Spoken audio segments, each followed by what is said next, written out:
Sonia. Senyorita. Nandiyan ba si Mama? Oo, senyorita, nandiyan yung mama mo. Nandun sa nasa liquor cabinet. Ano? Kailangan ko makausap si Mama, Sonia. Pakitawag naman siya. Maghihintay ako dito sa music room. Sige na. Sige, tatawagin ko lang. Maghihintay na kayo dito.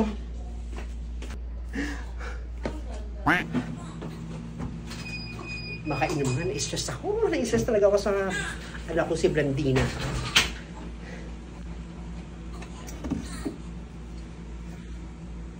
Ito ang inumin ko. Ito yung yellow fever. Sonia! Senyora! O bakit? Nandiyan po si Senyorita Blandina. Hinahanap po kayo. Nandiyan si Blandina? At anong kailangan niya?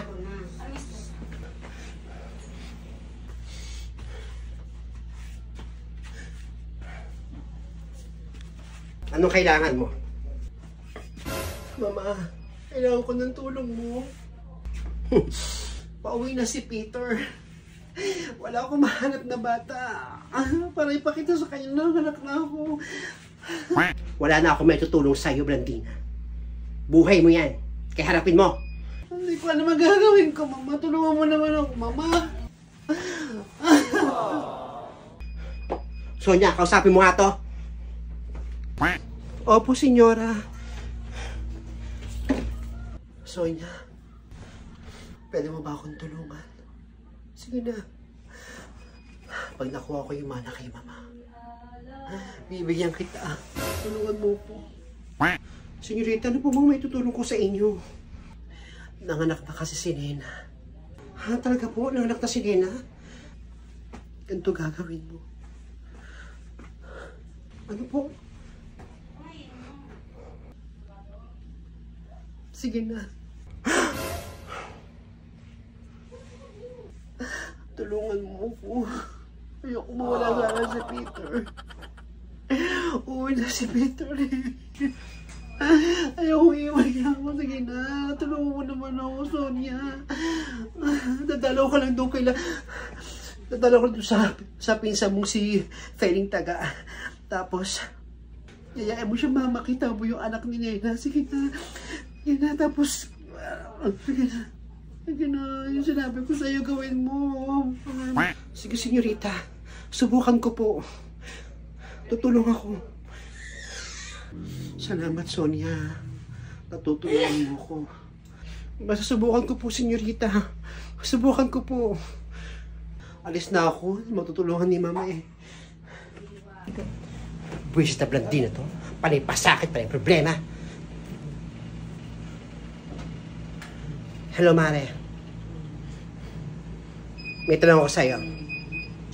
May alam ka ba na pwedeng ampunin na bata? Yung may pusod pa, yung may bunbunan pa. Yung bagong panak, yung mayroong pandung kadugo-dugo. Ampunin ko na. Sabi mo na sa akin kung magkano.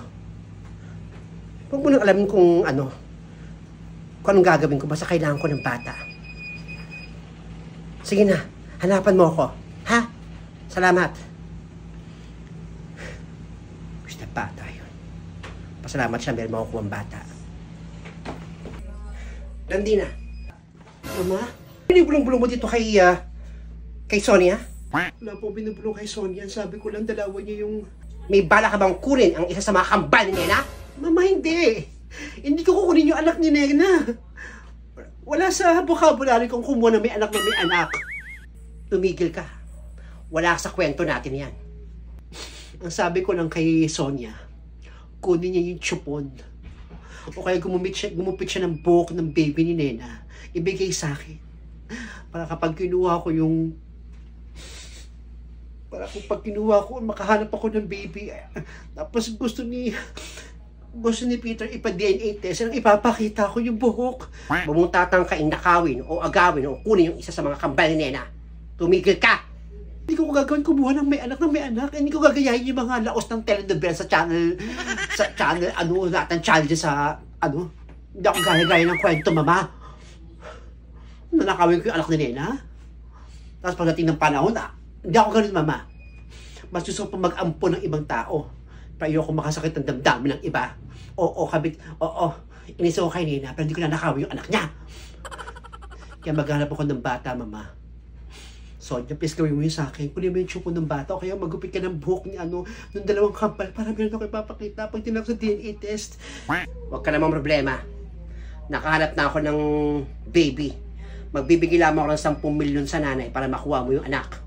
Ano, Mama? May baby ka na ibibigay sa akin, iampunin ko. Sige na, Mama, please lang. Ayun, gawin mong anak yun. Gawin mong anak yun. Sige na. Kunin mo na yun. Ibibigay sa akin bukas. Nanganak na si Nene. Gusto ko isabay dun sa panganganak ni Nene kasi magkasunod lang naman kami nagbuntis nun eh. Sige na, Mama, tulungan mo. Sige, Mama, alis na ako. Baka napin naman ako ng mga bro akong biyanan, Mama. Ba't di ka pa kasi umuwi dito sa akin? Iwan mo na si Peter. Bumalik ka dito sa akin. Huwag mo na akong pigilan, Mama. Mahal ko talaga si Peter. Bahala sa buhay mo. Pasensya na, Mama.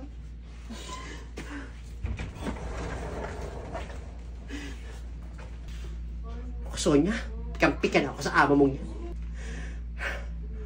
Makapunta na nga lang ng Switzerland. Gusto ko mag-relax.